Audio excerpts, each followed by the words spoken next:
Permettez-moi d'abord de dire qu'il s'agit d'un tribunal d'instruction et non d'un tribunal accusatoire. C'est un événement éducatif à but non lucratif, avec une énergie et une intelligence énormes, et nous nous réunissons pour essayer de mettre en évidence certains de ces aspects. Donc, si vous me le permettez, j'ai préparé une déclaration générale basée sur mon travail de ces dernières semaines. Et je veux dire qu'en tant que père et patriote, je suis également indigné par ce que nous laissons faire à nos enfants.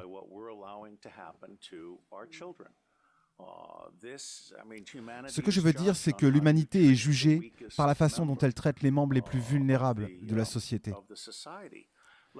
Permettez-moi de dire, bien que la pédophilie signifie l'amour des enfants, n'a rien à voir avec la maltraitance des enfants.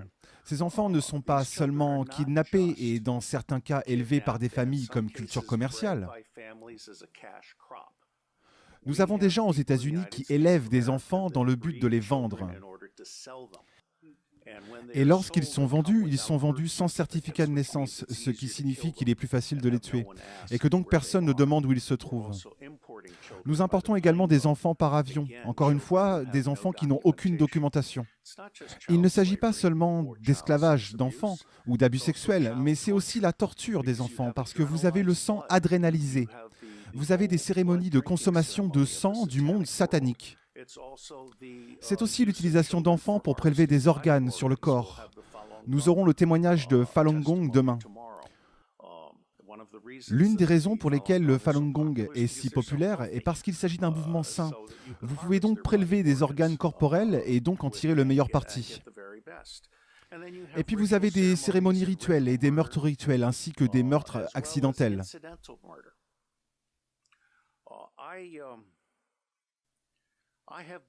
J'ai été espion et je ne suis plus infiltré, je suis sous contrat à vie et je vous le dis sans aucun doute, il n'y a aucun secret dont je me souvienne. Donc si je vais en Iran, ils peuvent me torturer. Il n'y a plus rien pour eux qu'ils puissent obtenir. Mais je connais le système. J'ai été espion dans le monde entier. J'ai créé le Marine Corps Intelligence Command. J'ai entraîné des représentants des forces de l'ordre et du renseignement. Plus de 8000 d'entre eux, originaires de 66 pays, et qui sont tous, sans exception, de bonnes personnes prises dans un mauvais système. Et l'une des choses les plus merveilleuses que cette cour pourrait faire maintenant, comme nous avons eu pour le Pizzagate par exemple, qui a ouvert l'esprit des gens, c'est que nous pourrions atteindre une ouverture d'esprit du public et un impératif absolu du public envers les gouvernements, y compris le gouvernement américain qui, je pense, est le centre de gravité à bien des égards. J'ai trouvé dans mes recherches, en préparation de cette cour et tout le travail qui suivra, que la plupart des organisations qui finissent par être utilisées pour exploiter des enfants, Oxfam en est un exemple récent, toutes les organisations à travers les États-Unis, les Boy Scouts d'Amérique, toutes les agences de services à l'enfance aux États-Unis n'ont pas commencé comme des organisations pour exploiter les enfants, mais elles finissent par attirer les pédophiles. Et en fin de compte, les pédophiles montent hiérarchiquement et finissent par contrôler ces organisations, de telle sorte qu'une organisation qui a initialement commencé à servir les enfants devient une organisation qui en fait chasse les enfants. Et l'un de nos distingués commissaires a écrit un livre absolument merveilleux intitulé « Les chasseurs d'enfants » que je recommande à vous tous comme résumé du sujet.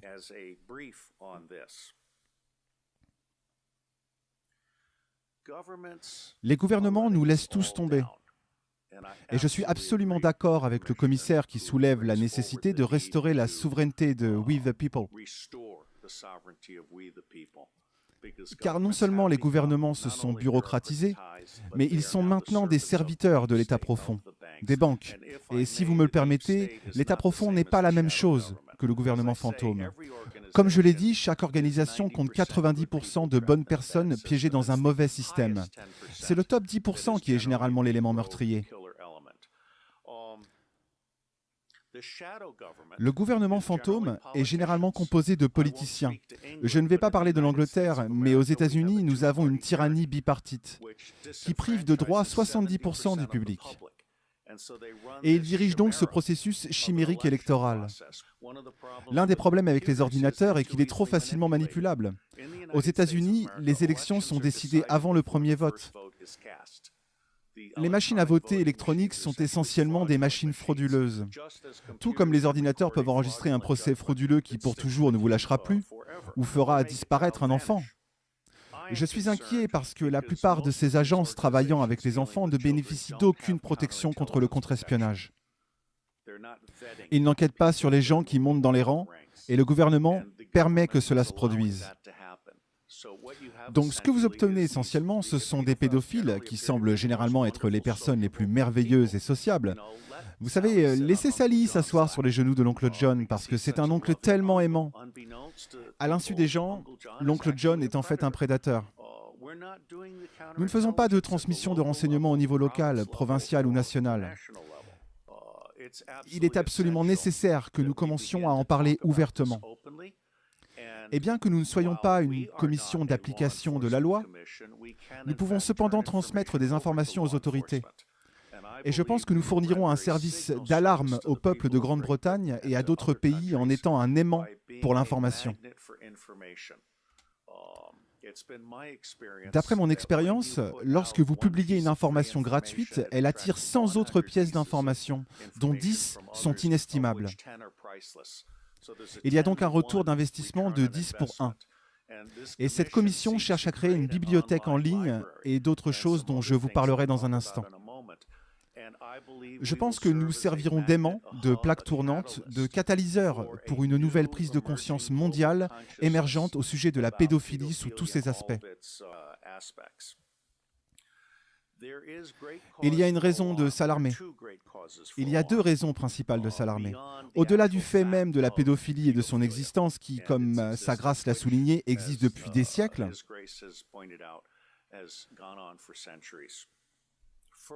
premièrement, il semble que l'élite ait cherché à infecter les agents des forces de l'ordre locales et provinciales avec un goût pour la pédophilie.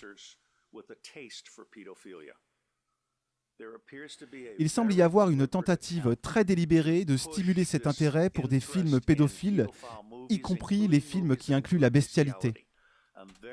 Je suis très inquiet car nous voyons des snuff movies maintenant et nous voyons des films où des chiens de guerre militaires violent des enfants, et même de très jeunes enfants. Et ces films ont pu être sortis de l'occupation américaine en Afghanistan émanant de l'ennui des troupes de l'armée américaine au sein des Marines. En Afghanistan, la pédophilie est courante. C'est une pratique standard au niveau des villages.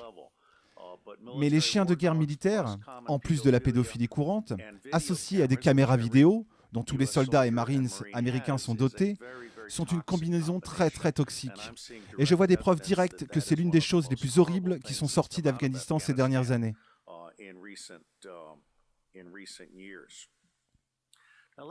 Maintenant, permettez-moi également de vous dire que nous avons une deuxième préoccupation. Comme le témoin l'a magnifiquement défini, il s'agit de l'extraction d'actifs. Son message principal est que le même mécanisme qui dépouille les familles de leurs enfants dépouille la richesse de ceux qui en sont victimes. Il ne s'agit pas seulement des lanceurs d'alerte, mais comme nous le verrons mercredi, les maris sont assez stupides pour essayer de cacher leur argent en le transférant à l'étranger, pour ne pas avoir à le partager avec leurs femmes. Et ce que les maris font quand ils remettent leur argent à des intermédiaires, qui font partie de ce système, c'est de se marquer eux-mêmes comme cible. Ils pourraient tout aussi bien faire une marque sur leur front, car ils sont maintenant devenus la proie d'un système identifiant les gens qui demandent à être dépossédés.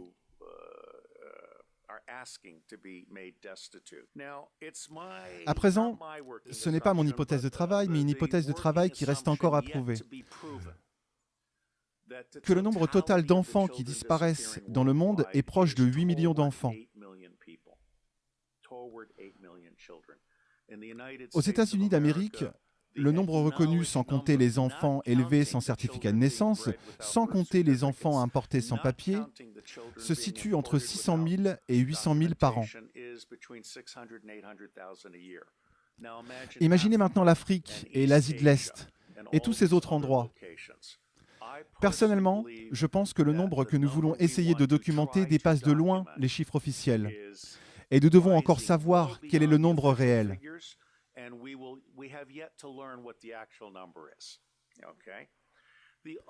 L'autre hypothèse de travail est de savoir combien de temps les enfants survivent dans ce système. Ce que j'entends des témoins à qui j'ai parlé, c'est 2 ans. Cela peut être plus long, peut-être 4 ans, peut-être 6 ans. Mais dans la plupart des cas, ces enfants sont tellement maltraités. Nous parlons ici de viols toutes les heures, de telle sorte qu'ils atteignent leur date d'échéance dans les 2 ans. Puis ils sont soit tués en toute impunité, ou tués de façon rituelle, si c'est pour cela qu'ils ont été élevés. Je pense donc que nous devons le documenter. Personne d'autre ne l'a fait de façon systématique auparavant. Cette commission rend un service exemplaire en essayant de donner une image générale pour l'intérêt public. Ce sera une entreprise massive. Et alors que la tentative préliminaire est de faire un effort de 6 à 9 mois sous réserve de la disponibilité des fonds et de la disponibilité des témoins et aussi des prisonniers, il y a plusieurs prisonniers qui peuvent être interrogés, qui, lorsqu'ils sont correctement interrogés par des spécialistes, peuvent vraiment donner une compréhension plus profonde qui n'a pas été réalisée par la police et d'autres organismes d'application de la loi. Car ils traitent simplement ces personnes, lorsqu'elles sont capturées, dans les rares cas où ils les attrapent, comme des articles jetables à jeter en prison et à oublier. Et demain, nous recevrons le témoignage d'experts d'un de nos commissaires qui pourra en parler bien mieux que moi. William Binet est mon homologue. Il est à la NSA ce que je suis à la CIA. Ce qui signifie qu'il dit, comme je le dis, que nous pouvons éliminer 70% de nos organisations respectives et mettre les 30% restants au travail. Binet est également l'auteur de ThinThread, qui est un moyen de faire une découverte profonde dans les bases de données non structurées de l'Internet. Il est donc prêt à nous aider à traquer la pédophilie dans le monde. Et l'une des choses pour lesquelles l'autre commissaire technique, Stephen Arnold, est très bon, est la levée de l'anonymat sur Internet. Cela inclut que chaque image ait une empreinte digitale. Vous pouvez donc prendre une photo d'un enfant maltraité et vous pouvez suivre cette image sur le Darknet. Nous voulons avoir un système d'ingestion très professionnel, afin que les gens puissent se proposer comme témoins experts de la question ou se porter volontaires pour offrir leurs documents. Il y a maintenant un certain nombre de pédophiles qui sont prêts à nous livrer leur discours. Donc je pense que nous sommes en train de faire quelque chose de vraiment énorme. Mon commentaire final portera sur le centre de gravité pour faire tomber l'État profond. La pédophilie est à la fois le lien d'influence. C'est la façon dont le Deep State recrute et contrôle les gens. Mais c'est aussi son talon d'Achille. Et je pense que lorsque le public se rend compte que le gouvernement ne protège pas ses enfants à une échelle de vulnérabilité que nous ne pouvons à peine exprimer, tout le reste du gouvernement est remis en question. Donc pour moi, c'est un effort vraiment juste.